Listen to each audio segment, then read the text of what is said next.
things we are watching is Free Hopeson. Yes, Free Hopeson. I think Hopeson has been freed. He joins us on the line. Thank you very much, Mr. Hopeson Adorye, for joining us, and good morning to you. Good morning. Mr. Adorye. How are you? Oh, by God's grace, I'm doing well. Has Hopeson been freed? I am free. You are free?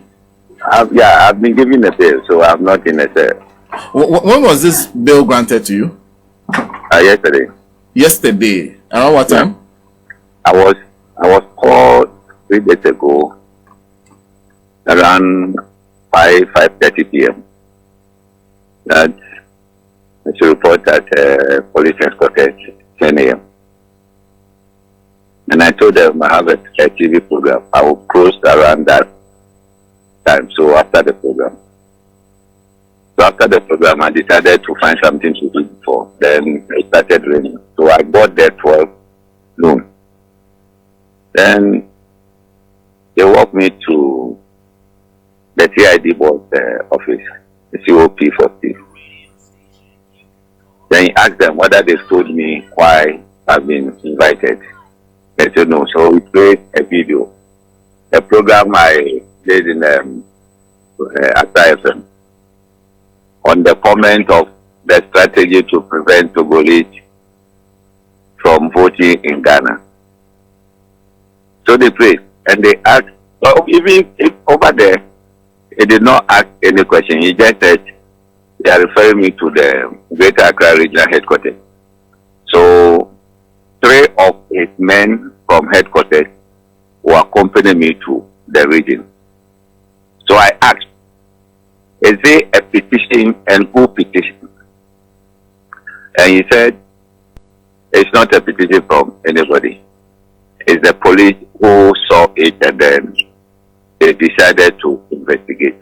I said, okay, very well. So we went there. And he told me that this time they've agreed that such cases, they will not handle it in the headquarters.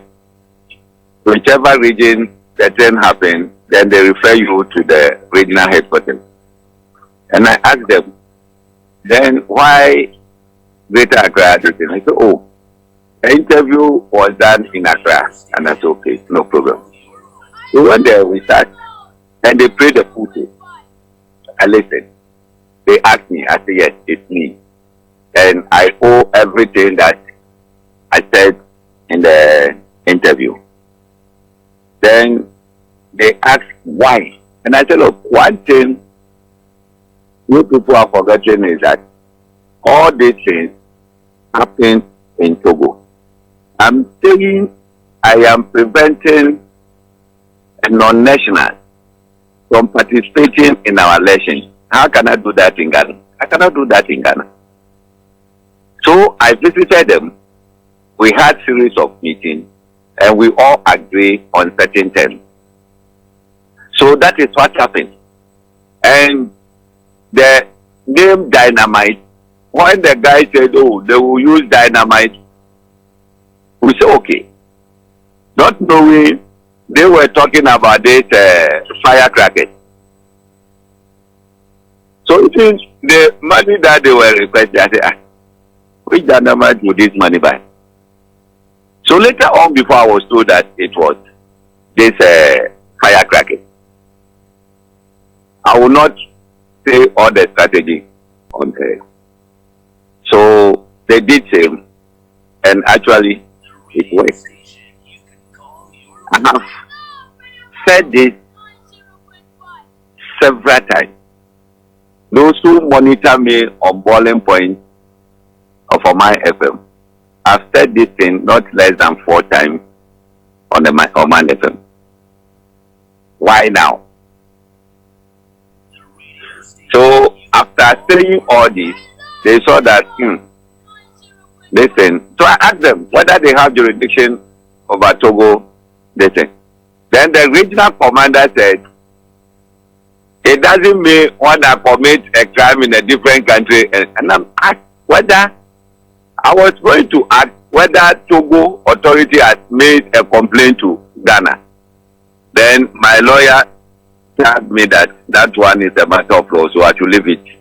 to him when we get to court. So I just kept quiet. But you see, the way the police service has allowed themselves to be used is very unfortunate.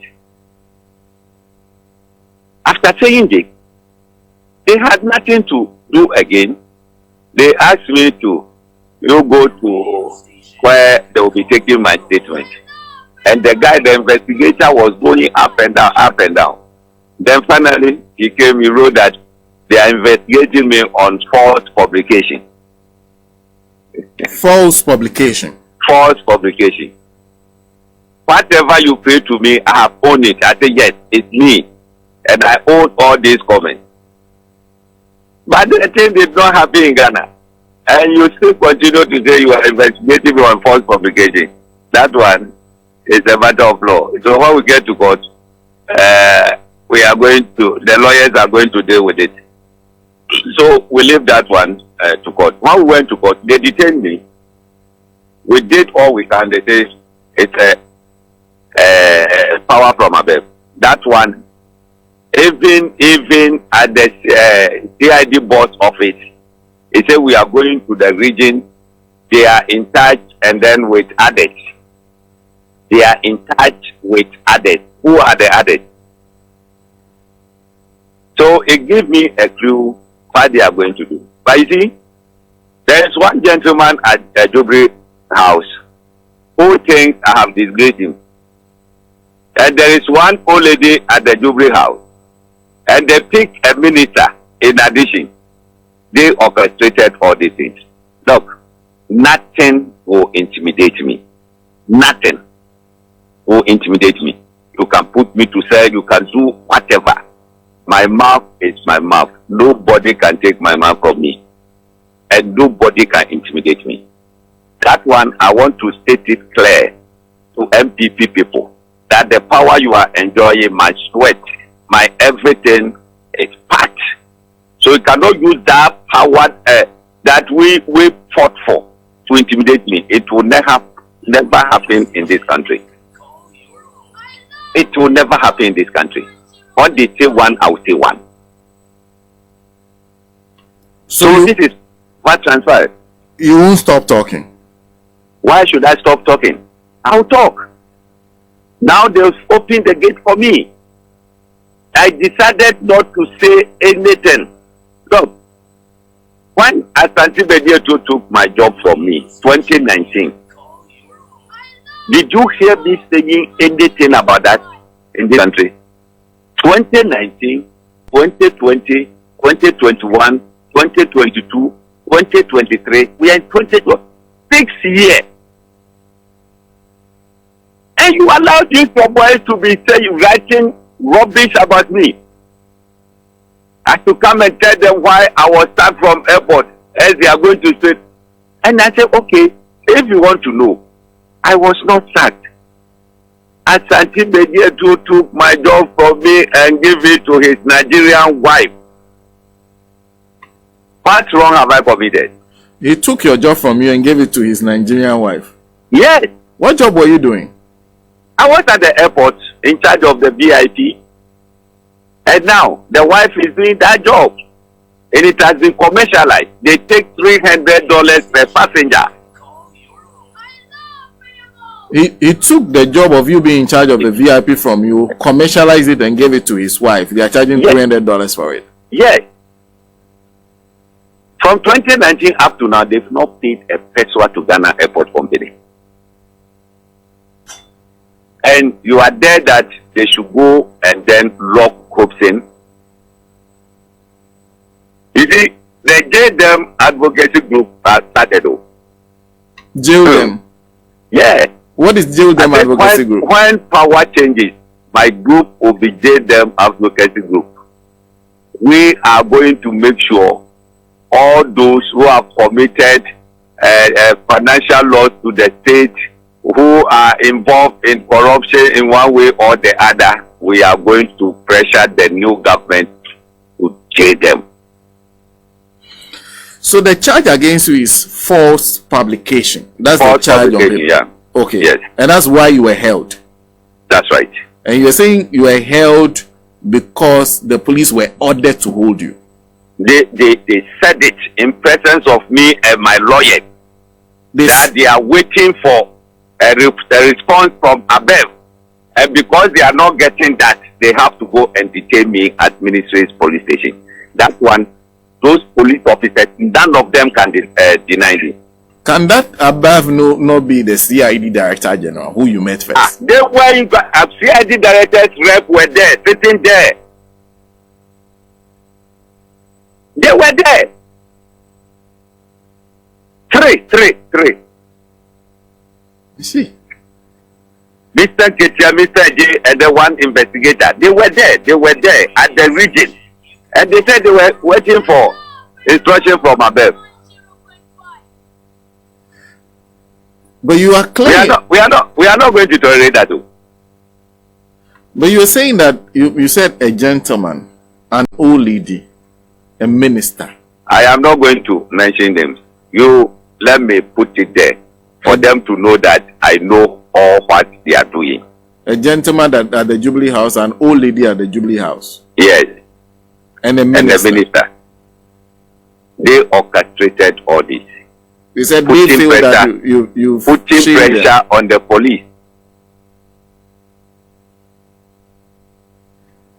They put pressure on the police to arrest you. Hello? Is that right? Oh, I seem to have lost it. Well, so that is Hopeson Adorye.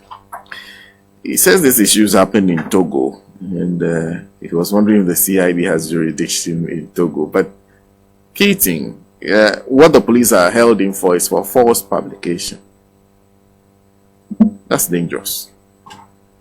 That's dangerous. Yeah. So false publication, as yes, what he's saying is not true, or what?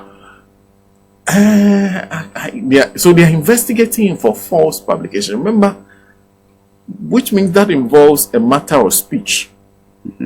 Okay. So let's say I say something about you, and we're reporting for false publication.